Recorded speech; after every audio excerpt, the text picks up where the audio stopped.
morning. Good morning, family. How are you? I hope you're feeling better than I am. You know what? I woke up this morning and you see how it's overcast? And I have to tell you the truth, fam. I'm not feeling too good today.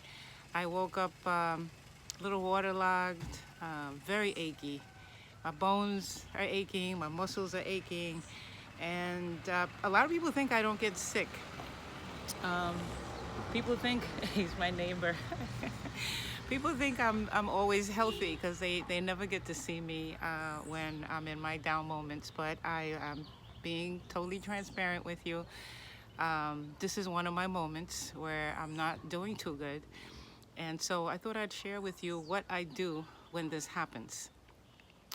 I go to my garden or I go into the bush and I look for the plant to address my ailment. And this time, I'm in pain, I'm fatigued, I didn't really sleep too well, bones and muscles are aching, and I'm retaining more water than what I'd like. So I'm gonna share with you what it is that I do when this happens to me, and you let me know what you think. Okay, this is our Zoo Mountain Spirit coming to you from right now from my garden. And if you like what you're seeing, uh, you might not want to like seeing me sick, but I'm going to get better. So just give us a like and subscribe to the channel. There are a lot of videos I have on this channel about the plants that can help with everyday stuff and just to keep you balanced when you need balancing like I do today. So here we go. I want to introduce you to this guy over here. I've been promising you that I was going to show you the Hyptis. This guy is called Hyptis verticillata. That's its scientific name.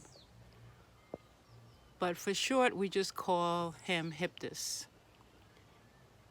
Now, I met him in Nicaragua. It was actually a 7-year-old child that brought him to me and said, oh, my grandfather asked me to bring you this. And I thought it was just a weed, so I put it to the side.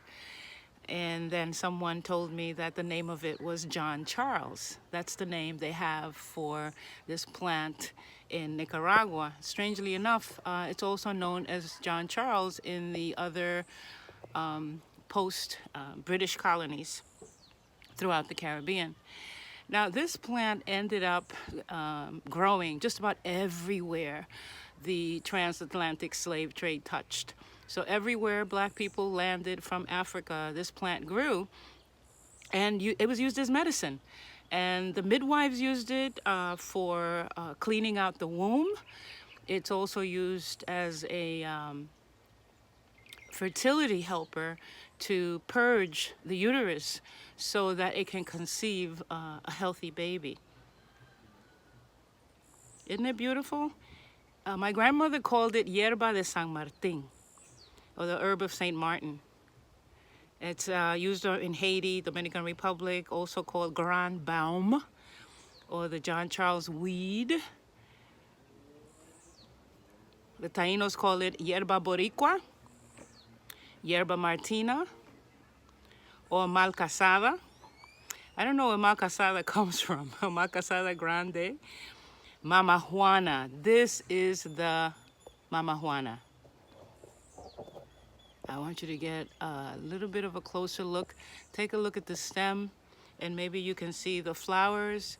He can grow up to about 8 feet tall, but it doesn't really grow up. Oops, it doesn't grow this way. You have to kind of pull the stem. You see, it grows long. These guys grow really, let me give you a better view.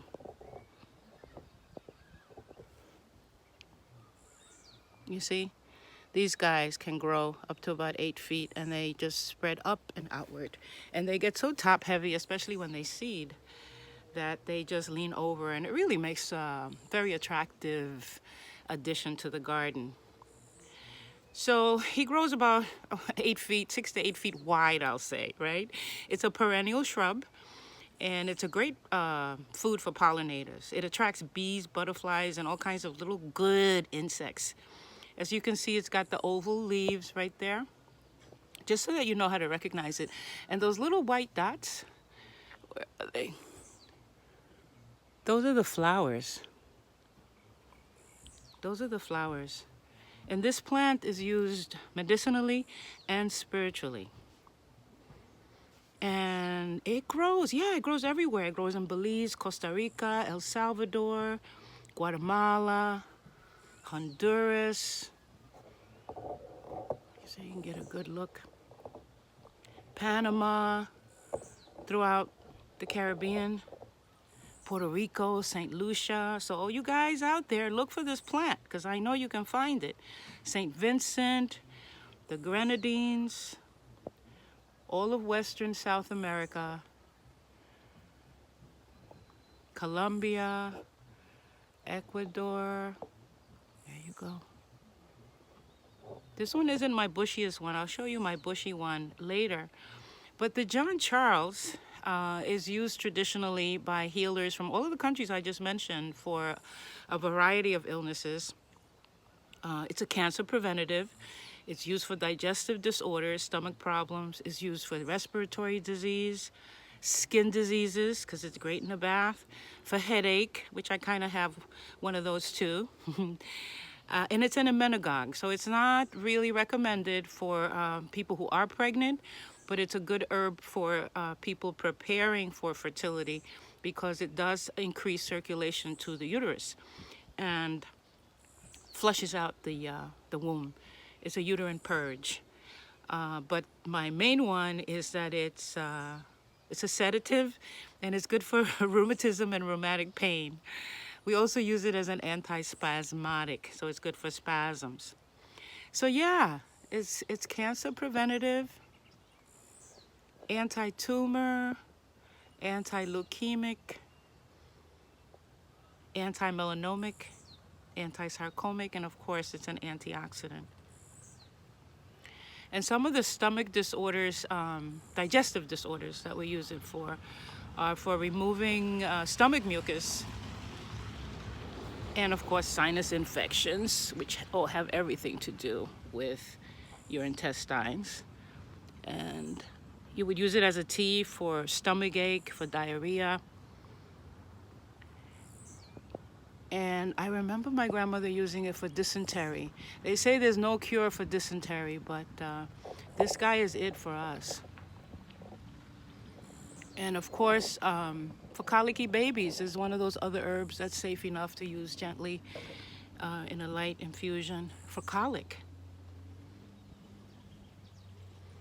And the way it works with the lungs is that it reduces secretion of the mucus.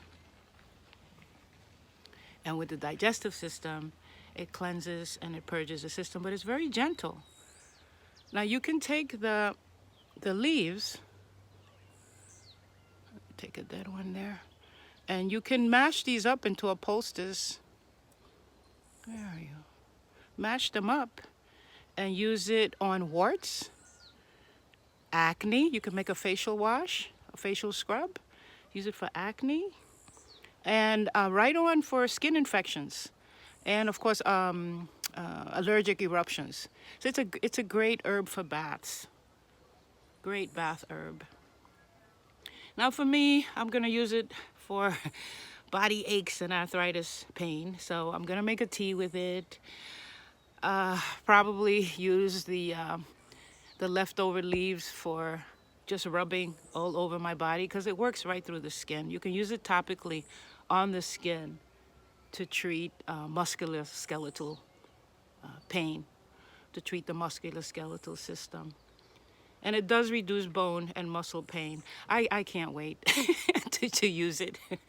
I'm not gonna harvest this one. I'm gonna show you the one in the back that I'm gonna harvest, because this one has been harvested a lot. As you can see, it's got a lot of little empty spots there. And it's anti-inflammatory. You know what that means. That means it reduces inflammation. See, this is why I try to come to you early, so that there's nobody on the road, because we have to deal with these sounds. But I hope you can hear me all right. Okay, so I'm gonna wait for this car to go by as I walk you over to the other site where he is. We're gonna go to a quieter place. Oh my Lord, looks like everybody's out.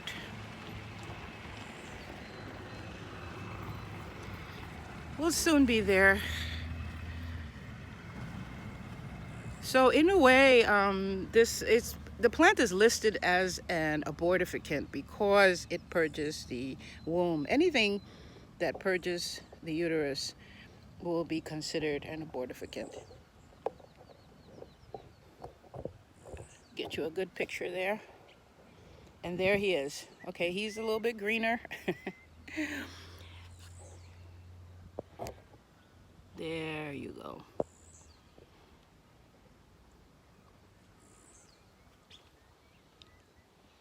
Now you can use this in a tea or in a bath, and you can use them fresh or dried. You can use them internally or externally. Let me take out a nice leaf so you can see. Ooh, too close. There you go.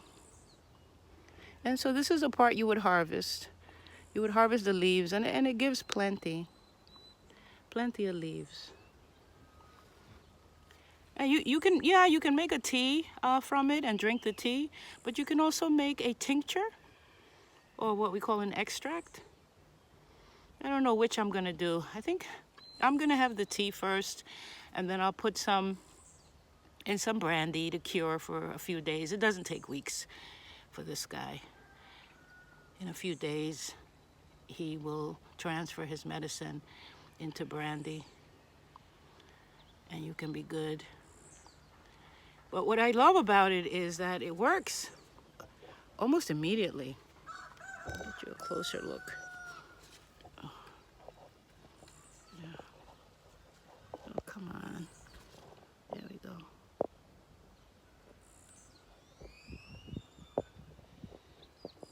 And if you're ever confused about identifying it, the aroma. When you smash that leaf, the aroma that you'll get will definitely be a medicinal scent. You'll never forget it. And that stem. But by the time it dries, it's really hard to recognize. I wish I could describe the aroma. But the best thing for you to do is to connect with an herbalist or someone who's growing this plant and get to know the plant in person yourself. So this is the John Charles. This is the Hyptis verticillata. And it's what my remedy is for when I'm feeling pain, when I'm bloated, when my bones hurt, or when the weather is in such a way that, you know, your dosha isn't just agreeing with all the moisture in the air. I'm trying to describe the smell. You know what it is? It has an antiseptic smell. Yeah, it smells antiseptic. It's a pretty smell. It's very pleasant, and the tea is also very pleasant tasting. How about that? You can make a poultice of this and just put it on your warts. Or if you have any kind of skin eruptions, you can make a face wash with it. And if you have a skin infection or any kind of fungal infection, you can put it on there. Your body's itching all over, you can make a nice strong tea and pour it in your bath, or just put a towel, immerse a towel in a tea infusion of the leaves and wipe yourself down. It's very easy to use. What I have to say about this plant is he gives up his medicine really easily. You know, a lot of plants you have to cook for a long time, or just use heat, or cure them for a while, or smash them. This guy, he just gives up his medicine. In fact, just harvesting it, just now as I'm touching it, the hand that I just picked that leaf with, the pain is starting to subside. He's like that powerful. So that's what I wanted to share with you today. And I hope to be feeling better later. I really appreciate you coming out today. And I hope you've enjoyed this tidbit of information that I've shared with you about the John Charles, the Hyptis verticillata. And I pray that you have an experience with it soon. And then we don't have to be running to medicine cabinets or the hospital or panicking about like, what's wrong with me? You know, we know that a plant exists to address all of these things. And this is one of them. This is one of them. Well, now you know. The rooster has crowed. It is going to be time for me to go. This is Arzu Mountain Spirit, giving you much thanks for being with me today. If you like what you're seeing, please give us a like. Click the like button and subscribe to my channel, Arzu Mountain Spirit, if you haven't done so already. And don't forget, I have a lot of videos on my channel that go into detail about many of the plants. So please have a look. In fact, one of them is the Damiana, which I've talked a lot about. Here, in case you don't remember. Where are you, Damiana?